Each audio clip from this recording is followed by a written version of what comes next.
Selamat datang kembali. Eh, Kali ini kita mau coba bedah bareng nih sebuah kutipan dari buku Stuart Diamond, Getting More.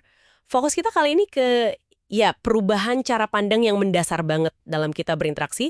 Intinya sih berpikir secara berbeda soal negosiasi, soal obrolan sehari-hari. Konsep kunci yang udah dikenalin dari bab 1 buku ini. Betul sekali. Sumber ini nunjukin kenapa ya cara-cara lama itu seringnya nggak jalan. Kenapa? Karena nggak bener-bener ngeliat gimana orang sebenarnya mikir dan ngerasa.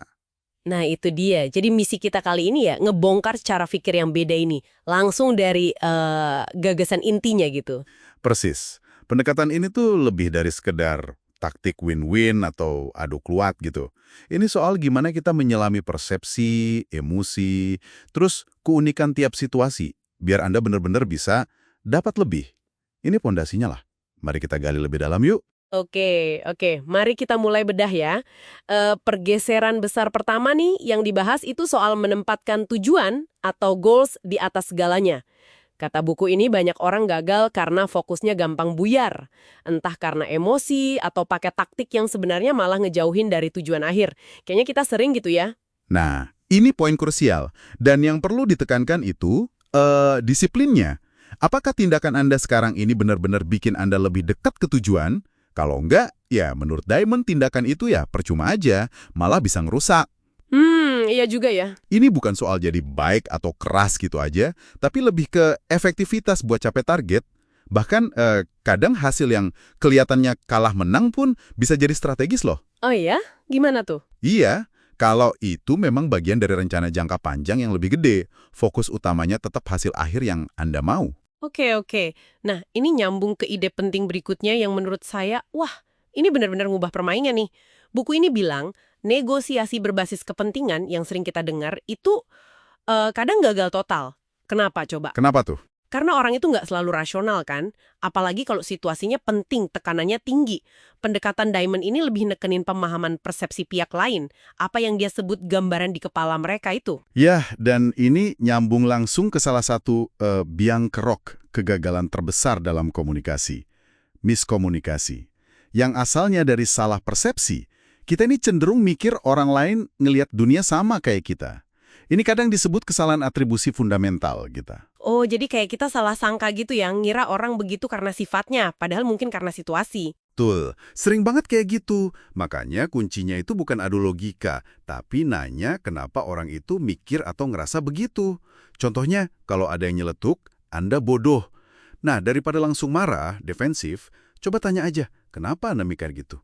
Menarik. Persepsi mereka itu gerbang masuknya buat persuasi. Titik awalnya di situ. Tunggu. Kalau gitu, setiap situasi kan unik ya. Terus kita harus paham persepsi orang yang beda-beda. Apa nggak malah jadi repot banget?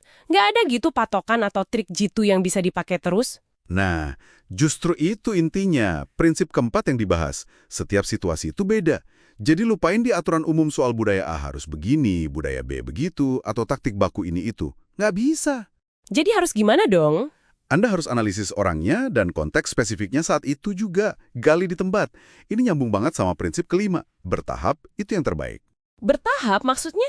Iya, langkah-langkah besar itu sering bikin orang takut atau jadi defensif kan? Sebaliknya, langkah kecil yang terukur, pelan-pelan, itu bisa bangun kepercayaan. Terus juga ngurangin rasa risiko di pihak sana. Oke, jadi kayak pelan tapi pasti gitu ya? Bisa dibilang gitu. Jadi, daripada nyari resep ajaib, fokusnya lebih ke diagnosis situasi saat ini. Analisis dulu. Yang juga menarik nih, dan mungkin awalnya kedengaran aneh ya, itu gagasan soal merangkul perbedaan.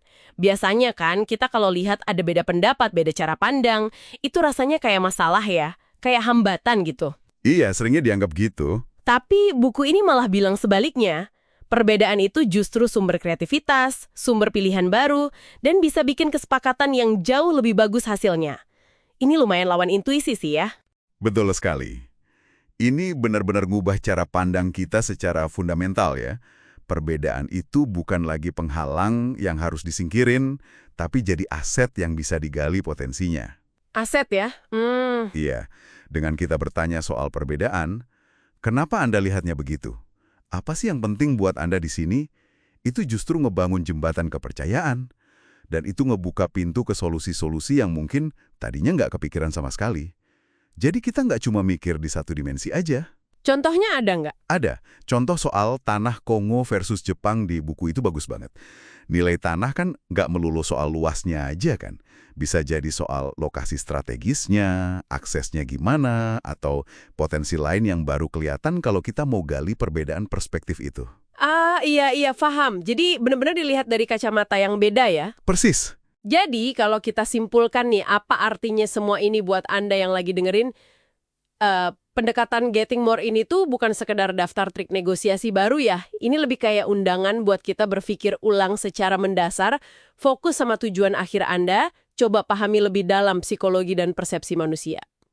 Terus jadi fleksibel, ngadepin tiap situasi yang unik. Dan belajar menghargai, bahkan mungkin nyari perbedaan itu sendiri.